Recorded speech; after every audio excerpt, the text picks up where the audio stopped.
U.S. accuses Russia of recruiting officials in attempt to take over Ukrainian government. The United States accused Russia of recruiting current and former Ukrainian government officials to attempt to take control of Ukraine's government as it unveiled new sanctions on Thursday. Russia has directed its intelligence services to recruit current and former Ukrainian government officials to prepare to take over the government of Ukraine and to control Ukraine's critical infrastructure with an occupying Russian force, the Treasury Department said in a statement, as it rolled out sanctions against 4 current and former Ukrainian officials it said were involved in Kremlin-directed influence activities to destabilize Ukraine. The Treasury said the 4 individuals, 2 of whom are current members of Ukraine's parliament, were acting under the direction of a Russian intelligence service sanctioned by the US and played various roles in Russia's global influence campaign to destabilize sovereign countries in support of the Kremlin's political objectives. Russia recruits Ukrainian officials in top positions to gain access to sensitive information, threaten Ukraine's sovereignty and then leverage these officials to instigate unrest ahead of a potential Russian invasion, according to Treasury. The department said that the action taken Thursday is separate and distinct from the broad range of high-impact measures the U.S. is prepared if Russia invades Ukraine. U.S. Secretary of State Antony Blinken said in a statement that the sanctions are in line with other actions that we have taken to target Russian disinformation campaigns. The United States will continue to take steps, including through actions like this one, and in partnership with the Ukrainian government, to identify, expose, and undercut Russia's destabilization efforts in Ukraine, he added. The Biden administration has warned that Russia could invade Ukraine at any point but is also pursuing diplomatic efforts to convince Moscow to de-escalate the situation, with Blinken set to meet with Russian Foreign Minister Sergei Lavrov on Friday to see if there's opportunity for common ground. U.S. approves transfer of American weapons from Baltic states to Ukraine.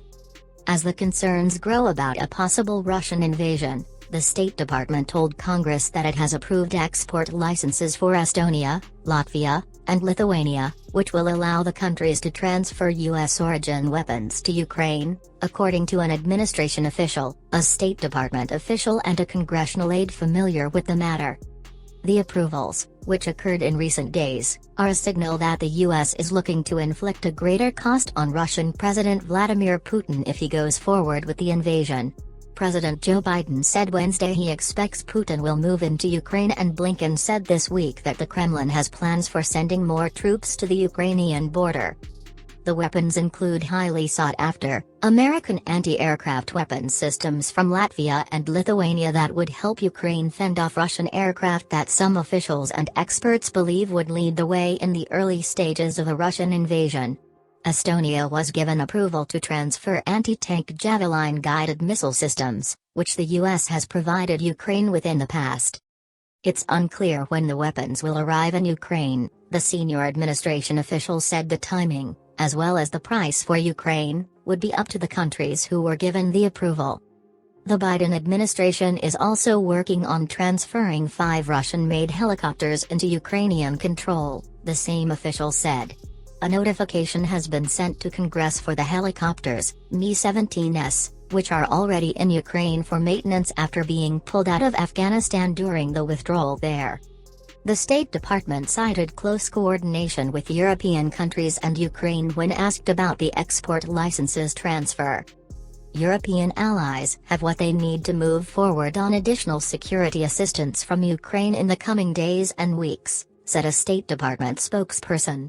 We are in close touch with our Ukrainian partners and our NATO allies on this, as well as utilizing all available security cooperation tools available to us, including expediting authorized transfers of U.S. origin equipment from other allies and partners via our third-party transfer process and excess defense articles from DoD inventories, among other mechanisms. Earlier this week, Blinken visited Ukraine, where Ukrainian officials thanked him for U.S. security assistance. But Ukrainians have also routinely sought additional military support. In late December, the Biden administration quietly approved an additional $200 million in security assistance to Ukraine, which authorized the shipment of defensive equipment that includes small arms and ammunition, 4 people familiar with the matter confirmed to CNN at the time. But after multiple diplomatic meetings between the US, NATO, European officials and Russian officials ended last week without any significant breakthroughs, the Biden administration began weighing more military support for Ukraine amid more warning signs that Russia was prepping for an invasion. Biden has ruled out sending U.S. combat troops to Ukraine to defend the country from a Russian invasion. Russia has amassed about 100,000 troops to the border it shares with Ukraine, which Blinken said Wednesday Russia could double in relatively short order. Russia plans to also conduct joint military exercises with Kremlin ally Belarus, prompting further concerns from Ukraine that a new potential front line has emerged along its northern border. Biden on Wednesday acknowledged disunity within NATO over how to respond to a minor incursion from Russia, an admission that stunned and shocked Ukrainian officials in Kiev. On Thursday, Ukraine's Foreign Minister Dmytro Kuleba told The Wall Street Journal that Biden's comments could act as an invite to Moscow to attack. Speaking of minor and full incursions or full invasion, you cannot be half aggressive. You're either aggressive or you're not aggressive, Kuleba told the newspaper. We should not give Putin the slightest chance to play with quasi-aggression or small incursion operations. This aggression was there since 2014. This is the fact. In a seeming response to Biden's remarks, Ukrainian President Volodymyr Zelensky on Thursday wrote on Twitter, "We want to remind the great powers that there are no minor incursions and small nations. Just as there are no minor casualties and little grief from the loss of loved ones." Asked about Biden's remarks distinguishing the consequences of a minor incursion against Ukraine by Russia, Blinken said on Thursday, "If any Russian military forces move across the Ukrainian border and commit new acts of aggression against Ukraine, that will be met with a swift, severe, united response from the United States and our allies and partners." Blinken, who has been traveling Europe this week for meetings on the Russia-Ukraine crisis, also dismissed suggestions that the US and allies providing defensive military equipment to Ukraine escalates tensions with Russia.